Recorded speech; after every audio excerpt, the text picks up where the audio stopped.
Coming up on your news at 5, we'll take you to a Bells Across America event honoring firefighters who have passed away in the line of duty. Then, the Anchorage Chamber of Commerce kicked off their citywide cleanup project at Westchester Lagoon. We speak with the organizer about the importance of the event. And as the weather gets nicer, motorcycles are starting to hit the streets. We'll bring you to the blessing of the bikes. You're watching Alaska's news source. Remembering firefighters who died on the line of duty, the Anchorage Fire Department joined others across the country during Bells Across America.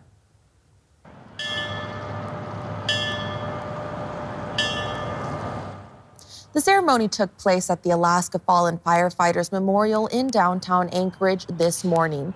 Flags were moved to half-mast and the bell was rung a total of 9 times, symbolizing the dedication of those who gave their lives and marking the end of their watch. To those that selflessly gave their lives in the good of their fellow man, their tasks completed, their duties well done. To our comrades, their last alarm, they are going home.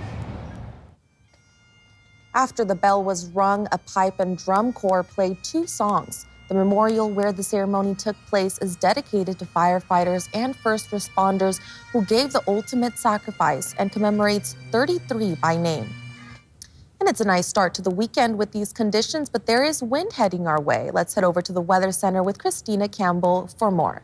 Yes, Adelmi, we had a beautiful start to the weekend, perfect for working on the yards outdoors or any kind of activity outdoors, but we are going to see a change before the weekend's over, as the weekend closes out, I should say. Right now, we do have a flood watch in effect for creeks and streams near or along the Yukon River. As you know, the Yukon broke on Thursday, and there is ice jam, so it could cause some of the creeks and streams to rise out of their banks. The watch is in effect until Wednesday morning. In the meantime, showers moving through the interior up to ½ an inch for some spots.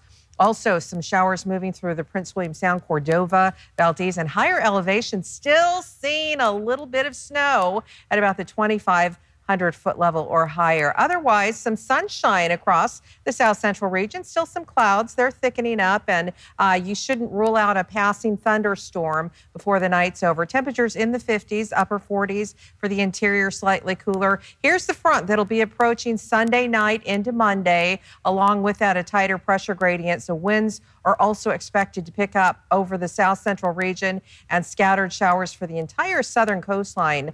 In the meantime, Juneau, more wet weather. Fairbanks looking at mostly sunny tomorrow, highs of 57. And tonight in Anchorage, expect temperatures to get into the upper 30s. Could see a passing shower, but mainly on the windward side of the Chugach Range. And I'll have all the details coming up on the 7-day forecast in just a bit.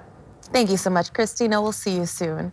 And here at Alaska's News Source, we try to avoid being trashy. However, today it just can't be helped. Through the entire month of May, Anchorage Chamber of Commerce is putting on a citywide cleanup.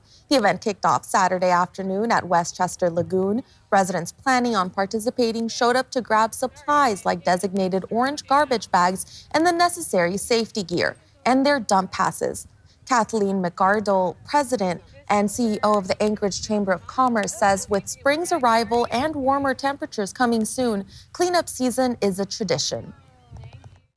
I think ideally people would like to clean up year-round, but in the winter it's just not possible when new snow falls on top of any litter or any debris that's been around. So when spring comes, that's the time for us to reawaken and clean up everything around us.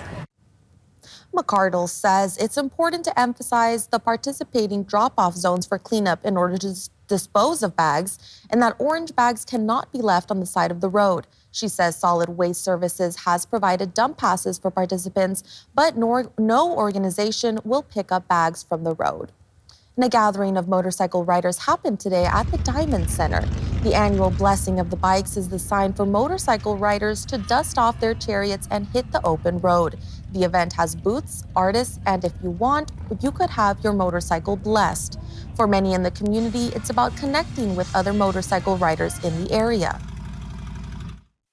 Finally, time to get out on the road and ride your bike, have a good time. So This is the first real big gathering of the year, and all the bikers come out from all over, whether they're in clubs or they're independents, and they just come out all types of bikes, Harleys to sports bikes. The event started at 9 a.m. and ended at 3 this afternoon. And a special members-only spring book sale took place at the Lusac Library, and the sale will extend throughout the weekend, opening up to the public. It allowed people to browse and find things from books, audiobooks, and CDs for all ages, while helping out the community. It also frees up their space. It's shocking how many books we have. People are always so surprised at how many books we have. We have aisles and aisles of fiction, adult fiction. We have tons of children's, all kinds of books. The sale continues for everyone until tomorrow, from 1 to 4 tomorrow, where everything is actually half off. And still to come on the news at 5, the White House is announcing how it will celebrate President Trump's birthday. We'll tell you what they have planned. Then, new auto tariffs going into effect overnight, how this could impact your wallet. You're watching Alaska's news source. Well, a military parade will take place on June 14th in Washington, D.C. The White House says it will celebrate the Army's 250th birthday. June 14th is also President Donald Trump's 79th birthday. Officials say President Trump will honor veterans, active duty service members, and military history during the event. Planning documents call for 6,600 soldiers to take part in the parade, along with 50 aircraft. More than 150 vehicles will also roll down D.C. streets, including M1 Abrams tanks and Sherman tanks from the World War II era. President Trump in his first term had pushed for a similar military-style event to celebrate Independence Day. However, the idea drew criticism that heavy vehicles would damage the pavement. The Pentagon pivoted towards an event with flyovers and displays of armored Bradley fighting vehicles. And it could cost you more to repair your car. Another round of auto tariffs went into effect Saturday. This latest round impacts car parts. Jen Sullivan looks at how much more consumers could be paying. Most car parts imported into the U.S. will now be hit with a 25% tariff. A CNN analysis found it could add an average of $4,000 per vehicle. Many in the auto industry are worried it could rock the entire car market. We have to keep the vehicle affordable for Americans. That's the balancing act. Even American-made Fords have some foreign parts, and those parts coming from other countries will be subject to the import tax. Last year, the U.S. imported over $197 billion in automotive parts from other countries, according to U.S. Automotive Aftermarket. President Donald Trump is hoping the tariffs entice automakers to open more plants in the U.S., creating more American jobs. We have to look at whether these policies really change our competitors' commitment to America. General Motors says the tariffs could cost the company between $4 to $5 billion this year. But the CEO says she doesn't expect those costs to fall on consumers in the near future. Pricing is going to stay about at the same levels that it is. This is the latest round of tariffs hitting the auto industry since Trump took office. Last month, the Trump administration implemented a 25% tariff on all cars imported into the U.S. And while consumers may not see prices go up right away, many experts warn that could change. The tariffs have yet to really come into effect, and when they do, there's going to be a very different economic mood. I'm Jen Sullivan reporting.